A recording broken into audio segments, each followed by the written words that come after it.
From WKGC Public Media, this is ReelTalk, the place where you can enjoy the cinematic conversations frame by frame each week. I'm your host, R.L. Terry. If movies are your thing, you're in the right place for today's review of How to Make a Killing, now in cinemas nationwide. How to Make a Killing is ostensibly a crime drama about financial ambition and ethical compromise, but what lingers after the credits is less a plot and more a portrait, a character study, if you will, of how obsession can warp morality and justify itself in the believer's own mind. Films about money are rarely just about money. They are about desire, identity, and the narratives we tell ourselves to rationalize the decisions that eventually define us. In this film, we are invited into the psyche of Becket, played by Glen Powell, a man whose intelligence and drive are initially admirable, but whose fixation on the promise of wealth becomes the lens through which he interprets love, loyalty, justice, and even self-worth. The story reminds us with quiet inevitability that the love of money doesn't simply corrupt. More often, it rationalizes corruption, warping unethical choices in the language of necessity and vision. There are striking parallels here with films like The Big Short from back in 2016, I think it was, where financial systems are shown not just as mechanisms of profit, but as moral minefields. How to Make a Killing doesn't have the structural cleverness of The Big Short, but it shares its fatalistic interrogation of ambition and ethical elasticity. And because this movie is as much about psychological descent as it is about financial ascent, so we've got psychological descent, financial ascent. In all these conversations about obsession, leverage, and self-justification, these aren't just thematic, they become quite personal, which is why I'm especially pleased to welcome my guest today, someone who loves movies and also inhabits the world of purchasing and finance, a perspective that will bring unique depth to this discussion. Lisa Gorey works in finance and purchasing within government and higher education. Welcome to the show, Lisa. Thanks, Ryan. It's great to be here. So glad to have you on. Now, Lisa, something I ask of all my first-time guests is to let us know, say, 2 or 3 of their favorite movies and why. So what do you have for us? Well, I enjoy many genres and I love a good thriller or horror movie, but Mm. I have to tell you my number one pick is The Notebook. Mm. It's a ultimate love story Mm-hmm. for a romantic like me, and the message of enduring love. And I also thought the acting was good along with the setting I enjoyed, the 1940s in the South. Oh, yes.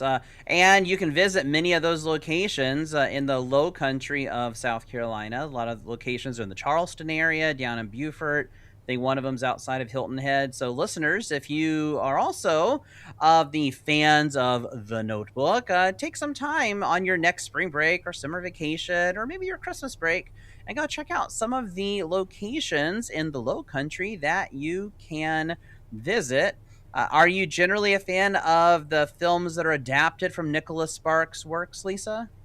Yeah, for the most part, yes, I do like his novels, and I do like many of the movies. Because listeners, the reason why you may have heard, oh, the book is better than the movie so many times is because movies are visually driven, books are internally driven. There are things that happen in books that you can't possibly show on screen, such as what's going on in somebody's mind.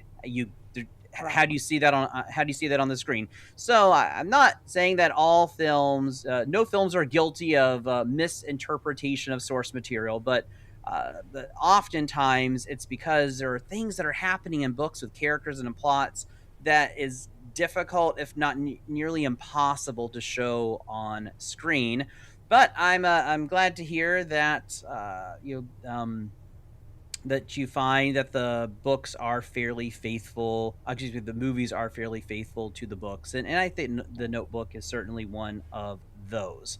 So, Yes. but we're not here to talk about Nicholas Sparks and the Notebook. We are here to talk about How to Make a Killing. So, Lisa, 20,000 foot level, right here at the top. What did you think of How to Make a Killing?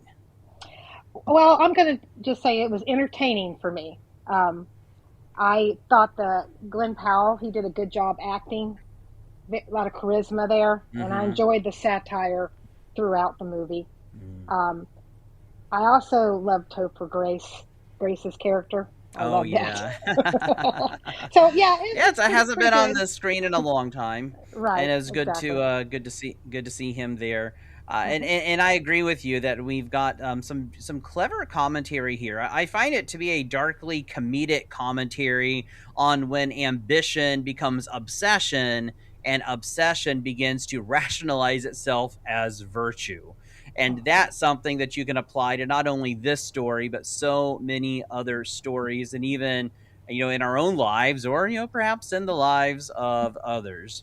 So right here at the top, you mentioned Becket, played by Glen Powell. So Beckett's our central character, and his arc is less about external conflict and really more about internal justification. So from your perspective, Lisa, at what point did you start to suspect that he wasn't just making choices, that Beckett was actually rationalizing them? Well, that's hard. That's kind of a hard question for me, but I would say that it's when his uncle gave him a job and he's Mm-hmm. being kind to him, kind of Mm-hmm. making up for all the time that he didn't get and the Yeah. life he didn't live. And he seemingly had a decent life, I think, but that wasn't enough for him. Yeah, because there's plenty of times throughout the movie that is like, just quit, dude, quit while you're ahead. Yeah. Not excusing everything that's happened before now, but quit while you're ahead. Because we get one of the theses of the movie at the very end from Ed Harris when he talks about what's ostensibly the searing of a conscience, and so in retrospect you can see that throughout the whole movie. And for me, I feel that he went from making choices to uh, from just making choices to rationalizing them. It was after that first kill.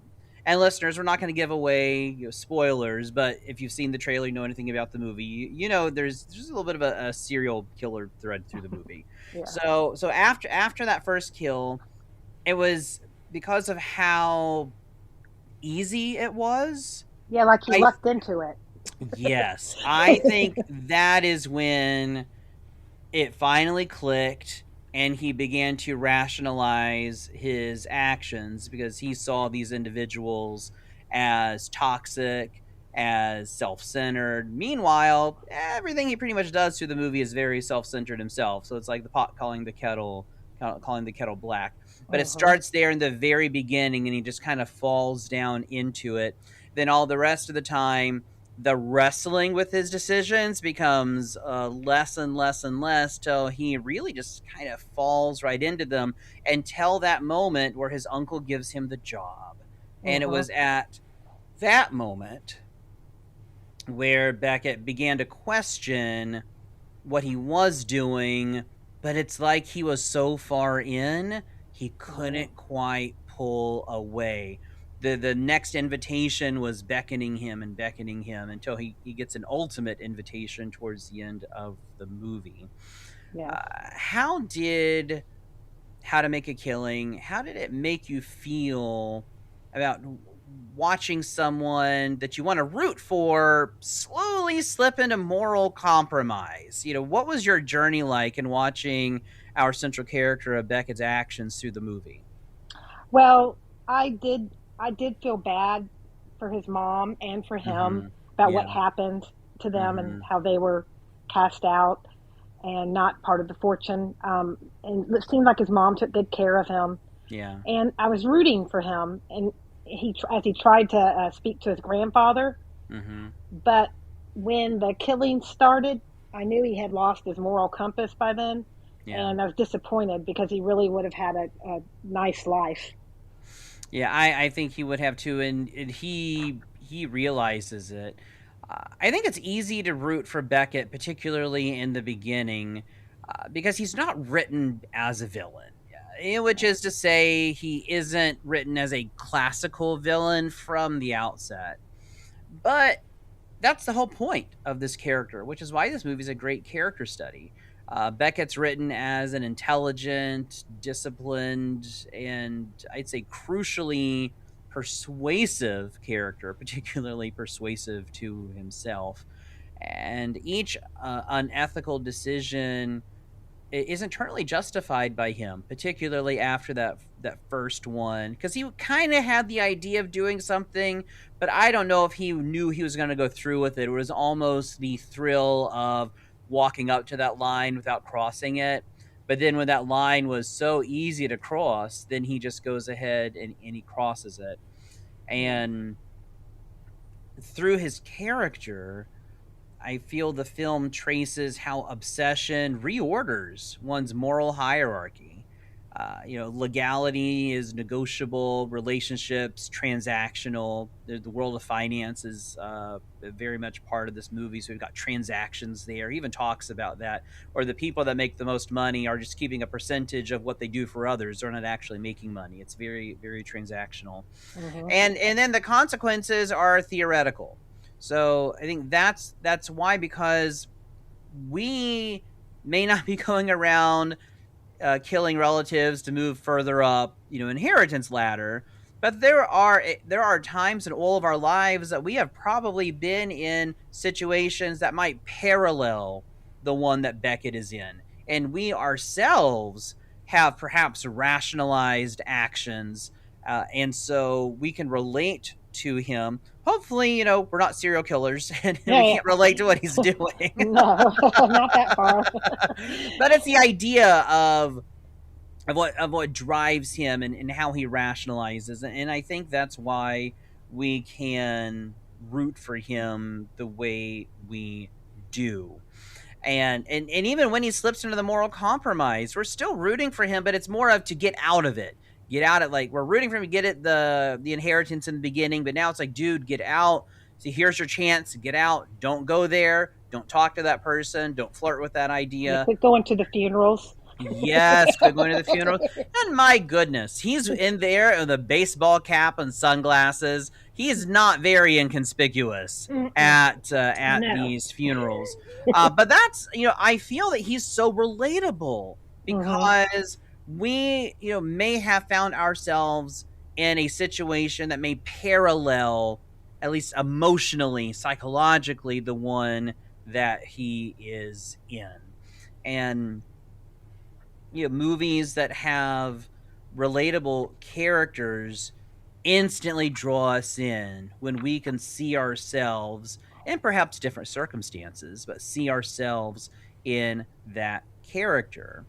And we still root for him because he's never completely turns into a villain. He never turns into a full-bodied sociopath in the kind of the traditional sense, conventional sense, but his conscience does persuade him. He begins to listen to his conscience a little bit less and less, but he does eventually come to a line that even he won't cross, and that's a spoiler that we won't get into, listeners. But he does eventually reach a line that he was fully prepared to cross, perhaps weeks or months ago, but he's no longer going to cross that line. And speaking of lines, there's a fine line between ambition and obsession in this movie. In real life, that line can be very thin, especially in things like finance and economics. What resonated for you in Beckett's motivational architecture? Where did it start in your mind, Lisa? Where did it start feeling unsustainable? Well, since Becket believed money equals success, and he deserved all of the family fortune that he was left out of, the fact that he needed to kill it all after reaching a good quality of life seemed he was doomed to never be happy. And that's where that kind of resonated with me. I just knew about that point he wasn't going to be able to reach the happiness he wanted. No, I don't. I don't think so. It was unsustainable. I mean, eventually you're going to get caught. You keep going at it. Eventually, you're going to be caught. If you are embezzling money, you're eventually going to get caught. You may not get caught with that first dollar, that first $100. Maybe you're not even caught with that first $1,000. But you keep doing it. Eventually, you're going to be caught. It's unsustainable. And that is, the further he got into this, the more unsustainable it was. And he had an exit ramp towards the end, as we're in the third act, listeners, and there's an exit ramp, but there was a sign up ahead, and he just felt so compelled to follow that sign that had he taken the exit ramp at that time, he may have not wound up in jail, which is where you meet him. So it's not a spoiler. You meet him in jail in the beginning. And so he had moments that he could get out of it, but he still felt compelled to continue down that path. And it's the moment that we have listeners. There's a kind of a childhood love interest to which you're introduced very early on in the movie, who strikes you as very toxic, even when they're children. And if he sees the red flags, he really doesn't acknowledge them. He doesn't change his behavior, and it becomes this tragic flaw or his Achilles heel as we go through the movie. But there were times that he could have avoided it. Also goes to show you that if the only reason somebody might be interested in going out with you is if you inherit a bunch of money or you achieve some kind of measurable success, if that's the only that's the reason for why they would call you, like, hey, call me when you do this, don't pursue that person. that's a really danger, Will Robinson. Yeah. That's a very bad idea. But he doesn't listen. He's holding on to this wish that his mom had for him, which I don't think she meant for it to be expressed in this way. No. But he's holding on to this idea, and it is motivating him. So he is being honorable to what his mom said. I love all the moral ambiguity in the movie. That's what makes it fun, that you can analyze any one of these moments in his life and dive really deeply into it. And it's that moral ambiguity, ethical ambiguity, that makes it fun.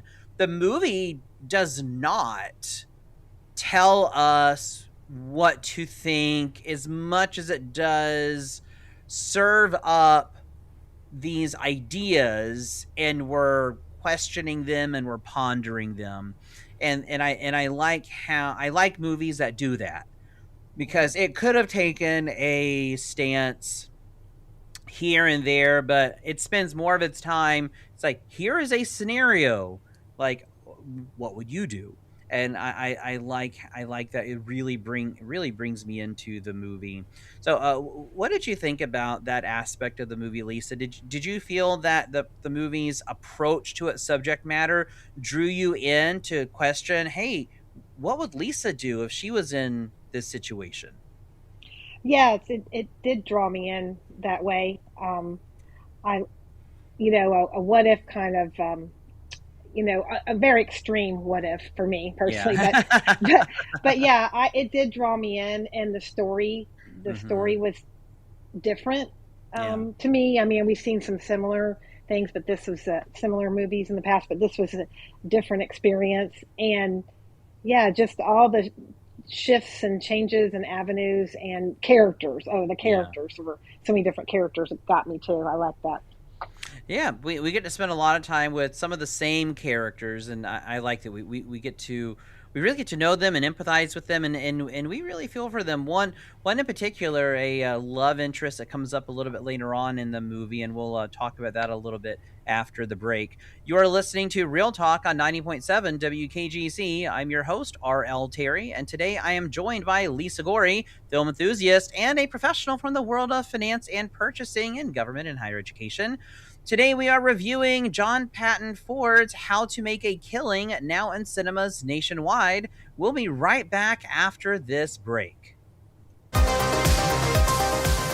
Welcome back to Real Talk on 90.7 WKGC. I'm your host, R.L. Terry, and today I am joined by Lisa Gorey, film enthusiast and a professional from the world of finance and purchasing in government and higher education.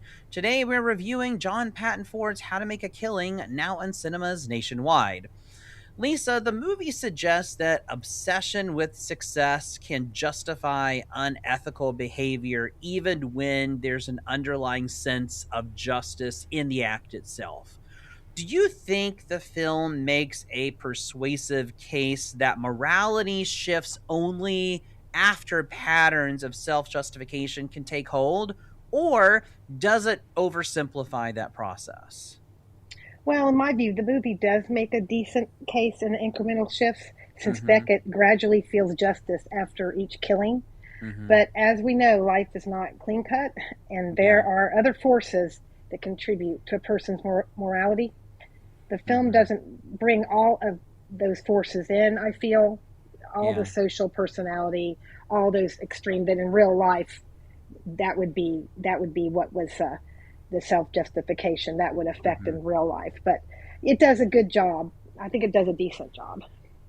Yeah, I'm reminded of the often misquoted verse from the Bible about the people often quoted as money is the root of all evil, when in fact the actual quote is the love of, or we could even say the pursuit of, the love of money is the root of all kinds of evil, not the money itself. It's obsession, not currency, that corrupts.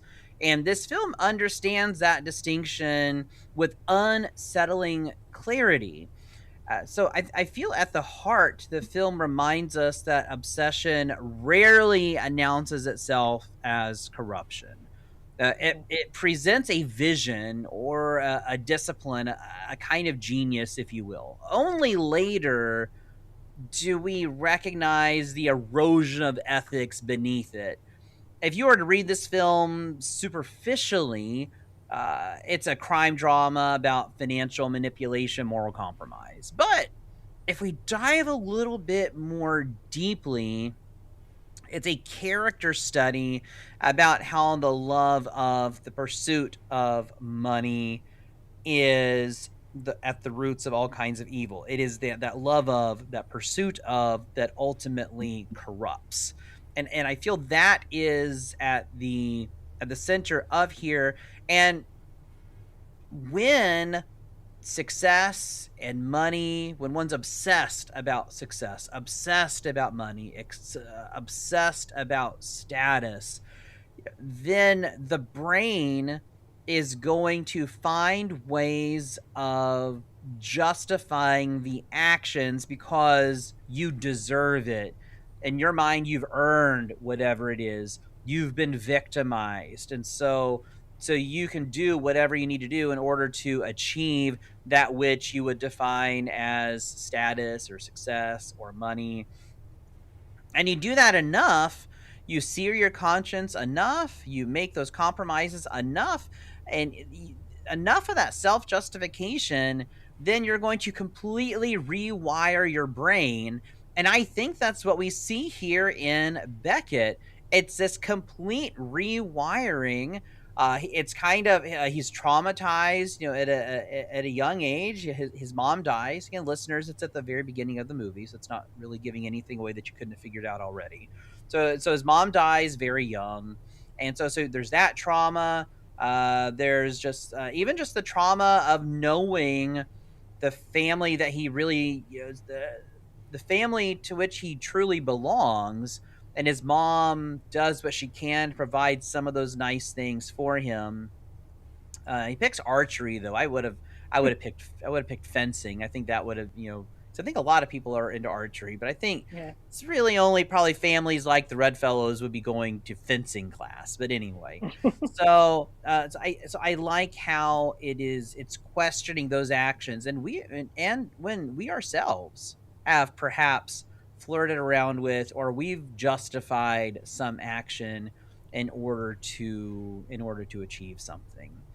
Now, I mentioned before our break that we've got two love interests in this Mhm. movie. So I kind of want to shift to looking at the relationships that we have in the movie, Lisa. Okay. So relationships in the film are often transactional. And it's not just Beckett's. We see that with the childhood love interest at the beginning, and we see that in other relationships in the movie. So relationships are often depicted as transactional, and influenced by status. Beckett's romantic arc falls into that thematic current. It's sincere at first, but destabilized by obsession and all these external incentives. What did you think about how the film depicted love and leverage? Well, I have to say, before I answer that particular question, that I actually thought older Julia in the Mm-hmm. movie wasn't real and wasn't conscious.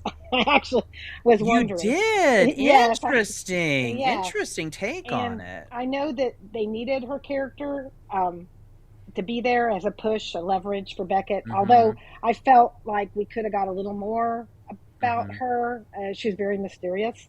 Yeah. And as for Ruth, who comes later, Mm-hmm. which is the tragedy of it, Yeah. it you know, I think of this. I read this somewhere that Ruth is who he wanted, but Julia is who he deserved, and I really like that quote. So Ah. I really think that that's a truth. But it's funny that I Hmm. at first that Julia, because she's just kind of skated over to me Mm-hmm. in the movie, But Yeah. yeah, he he let her push his buttons for sure. Yeah, I like Julia, that. I mean. Ruth is who he wanted, but Julia is who he deserved. Hmm. So, listeners, if you haven't seen the movie, that'll make much more sense to you when you go and watch. But think about that. If you haven't seen the movie yet, think about that for a moment, because I plan to rewatch the movie, and so that's one of those little nuggets of wisdom that I'm going to take with me. The we have I'd say Beckett plays around with sincere versus transactional relationships through the movie at different times. And what I like about it, we've got Julia, which represents the transactional relationship, and Hmm. then we have Ruth, who represents the more sincere relationship. Right. And Beckett's love interest in Ruth represents the one thing in his life that isn't transactional. Virtually everything else in Beckett's life is transactional. You could almost put a spreadsheet together that would represent his life. Now, what I like about Ruth is that she falls for him before the money enters the frame. Even when she learns that he is the cousin of her boyfriend, who is a member of the Red Fellow family, even when she learns that he's a cousin of this very wealthy family, she falls for him even before that time, because she herself is involved in kind of a transactional relationship. Hmm. He's an artist, he's not a stockbroker, but there's this transaction relationship there. And so, before inheritance becomes a possibility, before ambition curdles into obsession, he loves her too, in his own way. And what Ruth offers him is not leverage, not access, not advancement, but something far rarer: affection affection devoid of calculation, and companionship without a contingency. I'd say maybe in another life, or perhaps in another genre, that might have been enough. Not in here, because this movie No. shares a lot in common with film noir, even though I wouldn't even consider it a neo-noir film, but thematically it shares a lot in common with what we witness in film noir. Uh, because that type of movie, film noir, rarely permitted any type of redemption. So it's going to be a tragic story. Our central character is going to befall some type of tragedy. But his compulsion, his fixation on that promise of sudden elevation, that is the crack in the foundation of that relationship, because there's always something out there tempting him to get closer and closer and closer to that inheritance. Now, Mm-hmm. this film shares thematic DNA with movies like The Big Short. Have you seen The Big Short, Lisa? Yes, I've seen that. Okay. When you were watching it, did you think, "Oh, this kind of reminds me of thematically anyway," or with falling within the same vein as The Big Short? Did you get that? Because I certainly did. Yes, yes, I got that parallel. Yeah. And so listeners, if you haven't seen The Big Short, go out and watch it. Fantastic film, particularly for those of us that live in Florida. So watch The Big Short. Great cast, great story. While it is based on the financial crisis of 2007, 2008, 2009, it's not a documentary, but it takes a lot of what happened in real life and explores it. It's really fascinating, and it's also entertaining. So Mm-hmm. it's Good. got some dark comedy in there. So we've established this film shares a lot of DNA, or at least some DNA with The Big Short. Now, it doesn't use the same narrative devices or comic critique that The Big Short does, but in what ways do you feel How to Make a Killing succeeded or failed? Because there's a lot of critics out there who have said that it didn't achieve what it set out to do. I happen to disagree with them. It's funny. I'm not usually big on A24 movies. Listeners of the show will know that. And here's an A24 release that I really like. And what do you know? Most of the other critics don't like it. We're always opposite on a lot of these A24 releases. But how do you feel that it succeeded or failed as a commentary on wealth culture without the structural cleverness that we have in The Big Short? Because listeners, Big Short is the better film. I'm not equating them with one another, but they just share a Right. lot in common. Well, the film, I think it succeeds. Mm-hmm. It just makes a simplistic commentary on wealth because it's surface level. Yeah. I don't feel it fails totally, but it looks at Beckett's Beckett's character, not society as a whole. Really, we're just Mm-hmm. into Becket, but Yeah. I think it does succeed in a way. I mean, it certainly makes you think about it. Mm-hmm. Yeah, it gave me a lot to think about all throughout the movie, particularly afterwards when I was writing my review, preparing for the show.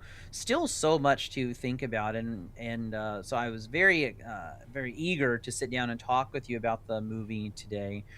Because I think it is one that is rewatchable, and I Hmm. definitely want to rewatch it. So in when I sat down to think about how this film succeeds or fails and its connections with thematically with The Big Short, I came across this that the movie How to Make a Killing is actually based on an early 1900s novel. 1905, I think, was the film was the release date, and so now. It's like, because I'm like, this plot could be applied to different decades, and it's just like, oh, this could be why a lot of what inspired this movie was taken from a novel from 1905. Hmm. Really pretty interesting. They're right at the height of the Gilded Age. Yeah. Um, in The Big Short, I'd say the film is much more kinetic, much more self-aware, and almost gleefully explanatory. Now, How to Make a Killing plays more like a contemporary noir, stripped of voiceover and Venetian blinds. You get a little voiceover though, but what it shares in common with The Big Short is the suspicion of just a suspicion of suspicion of obsession with success and with money, and with elastic ethics, but it rejects it maintains sort of it doesn't apply the same level of dark comedy that The Big Short does, but we do have certainly moments of dark comedy in here. I'd say this movie is a bit more fatalistic than The Big Short. The Big Short has a little bit more of a journalistic feel, more of an expose delivered with a sardonic flair. Whereas How to Make a Killing, I feel, feels like more of a cautionary tale whispered from a holding cell, which is kind of like what we get here at the beginning of the movie. So I'd say the satire is more muted than it is in The Big Short. I'd say the satire wasn't as muted. I think other critics, I certainly liked it. Other critics may have liked it a little bit more. The consequences in this movie are very personal. The system's very flawed, but the focus here is on the individual that chooses to exploit it or lack thereof.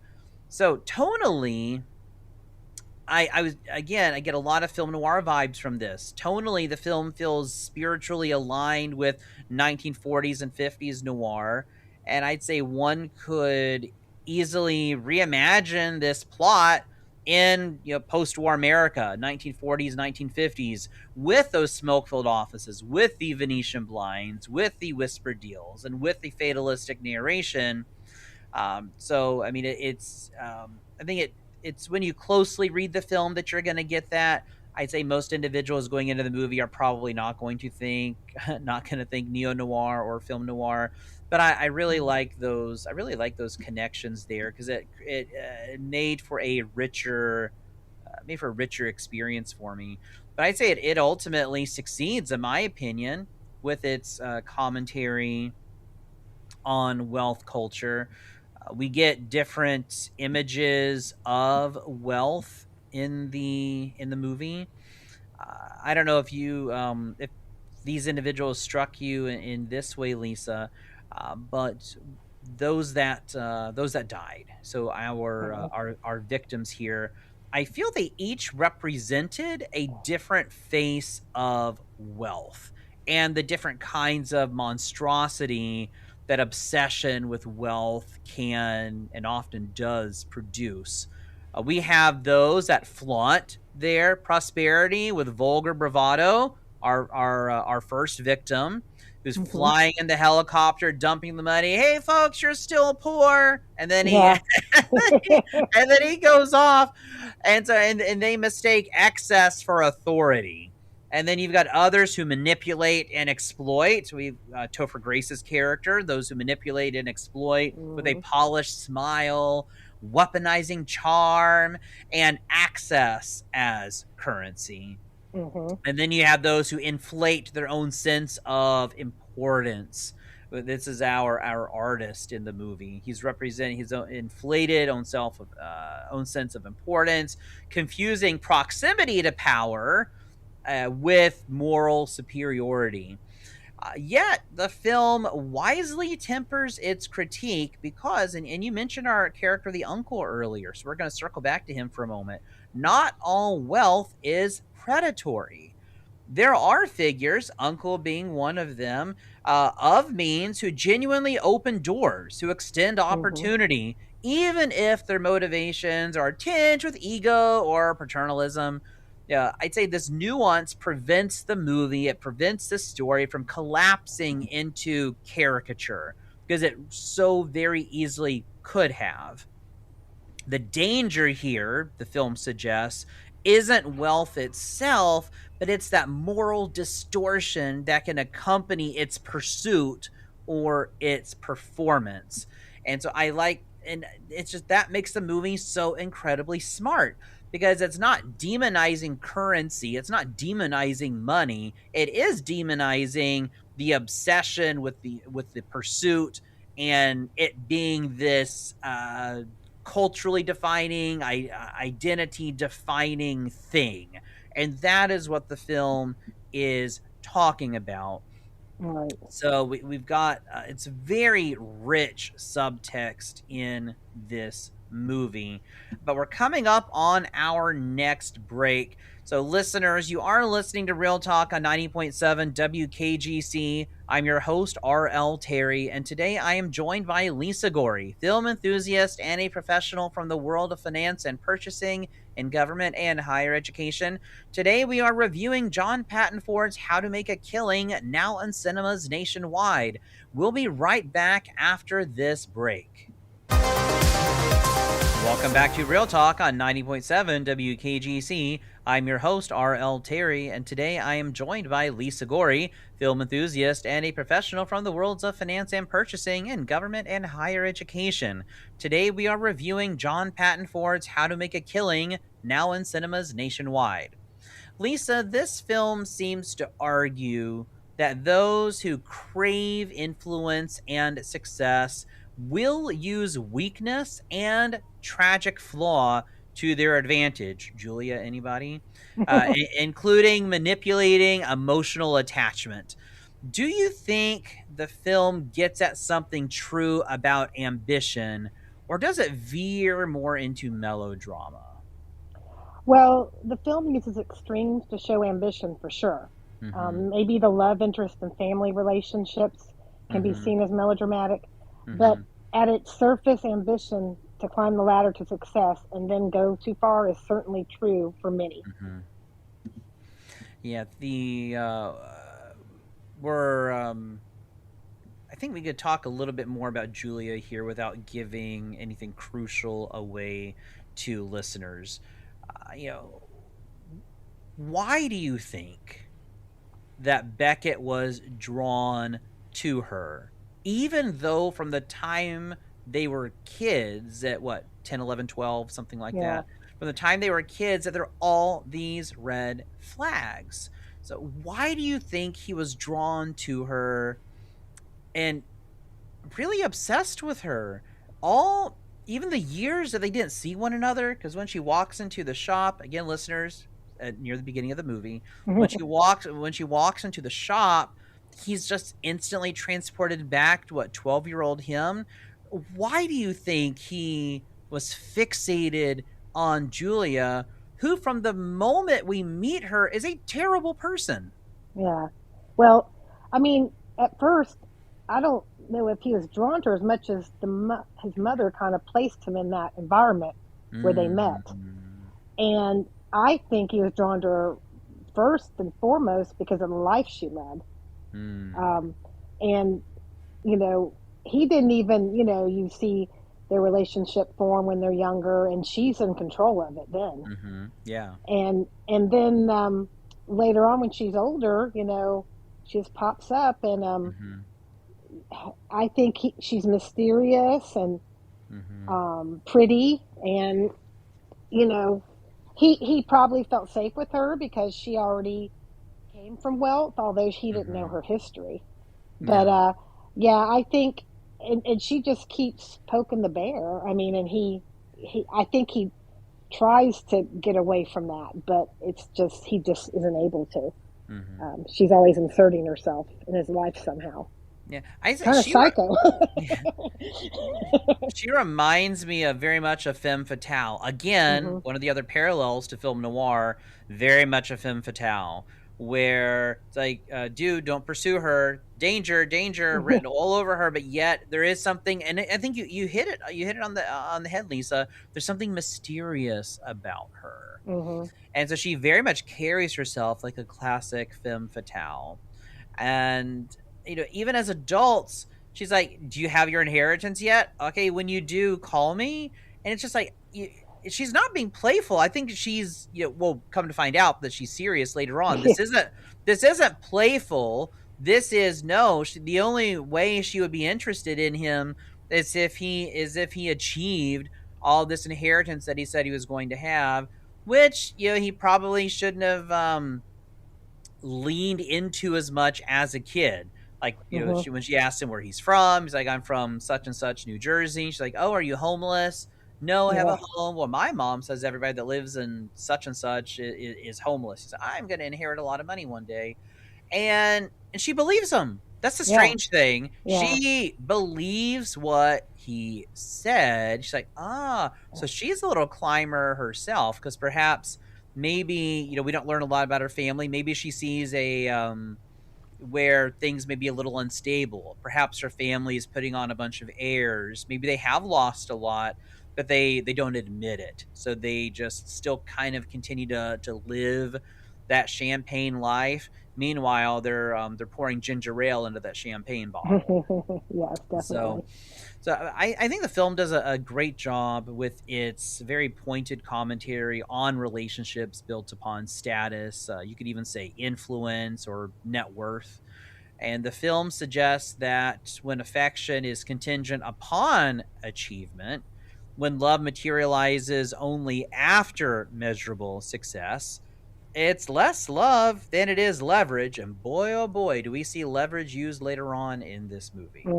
Sure So, do. Beckett's romantic entanglement with Julia isn't merely the subplot, it is our thematic reinforcement in the second and third acts, particularly. He isn't simply pursuing someone, because even though he's like not pursuing her, he is. And so Hmm. he's like, it's this like subconscious pursuit of her.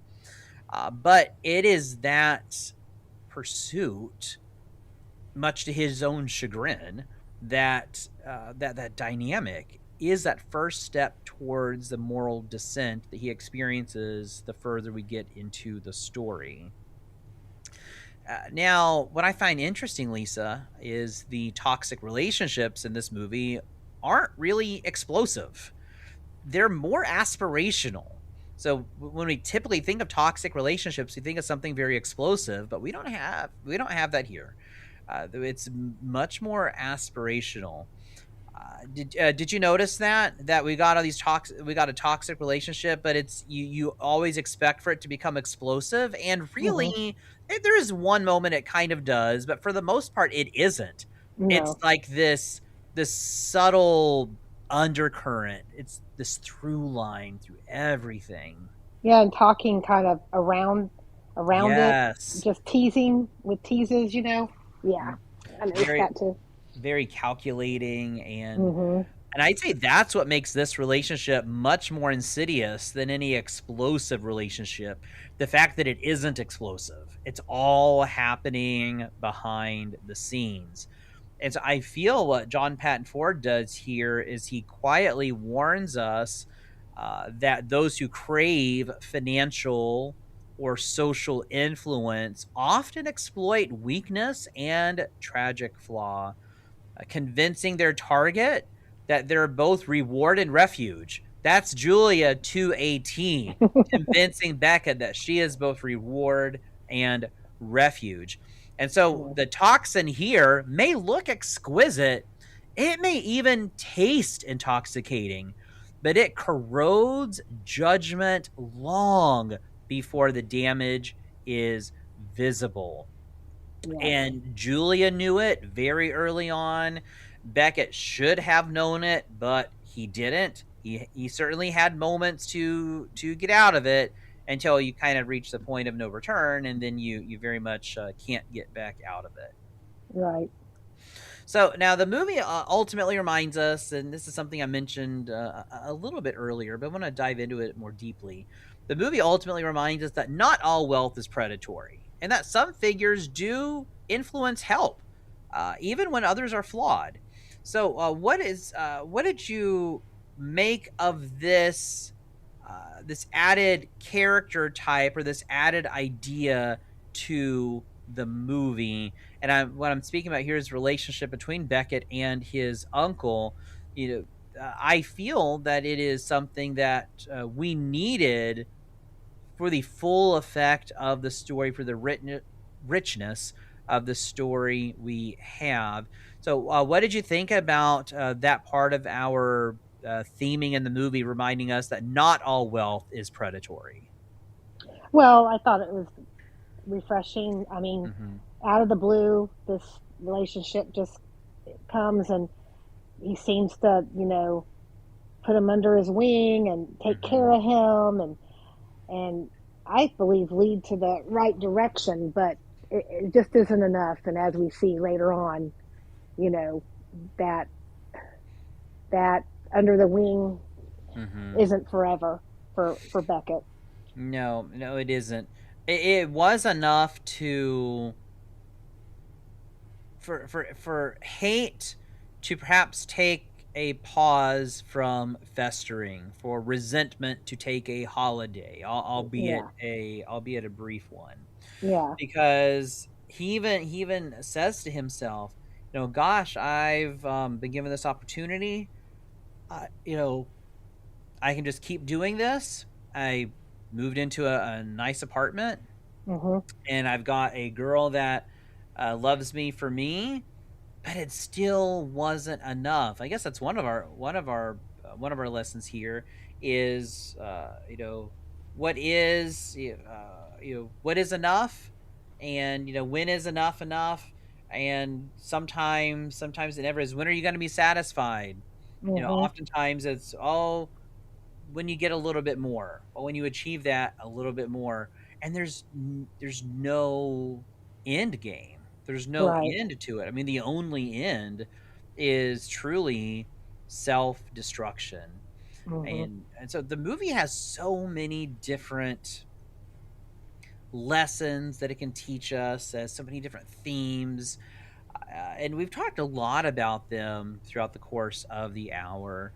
If you had to assign this film a central warning or a central lesson, we've talked about a lot of them, but if you had to pick just one that you feel is the most dominant, beyond the obvious, discussion about morality and obsession and money. So let's go a little bit deeper here, Lisa.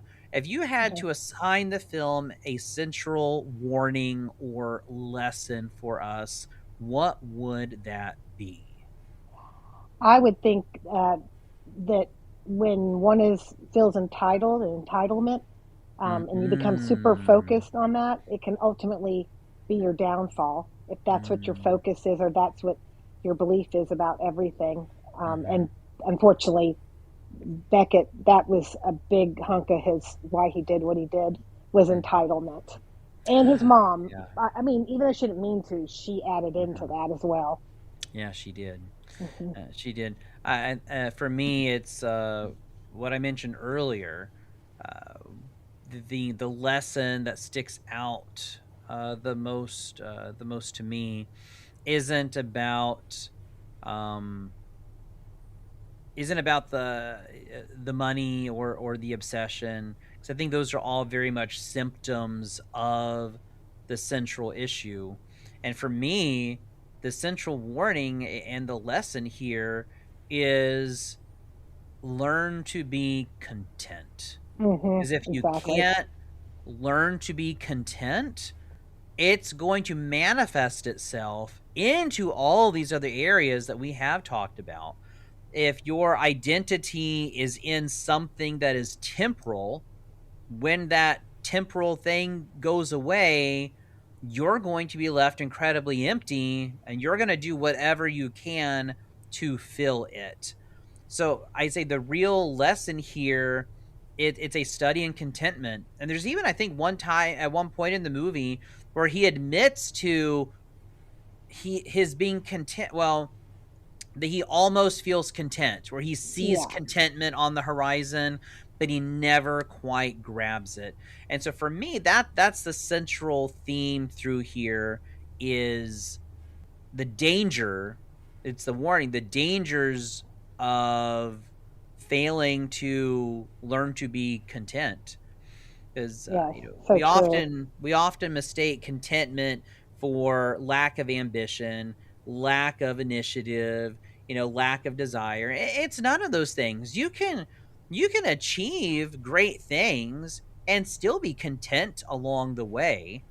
And so it doesn't mean that you have to wear sackcloth and live in a shanty somewhere. It's like, no, you can have nice things and be content, but even those that have a lot of nice things, oftentimes they're not content either. Now, Mm-hmm. you and I might think people that make $1 million a year is like, well, gosh, why can't you be content? It's just like, well, you and I have trouble being content sometimes. And so Yeah. they have the same struggles. And so it is, we should pursue, we should learn how to be content.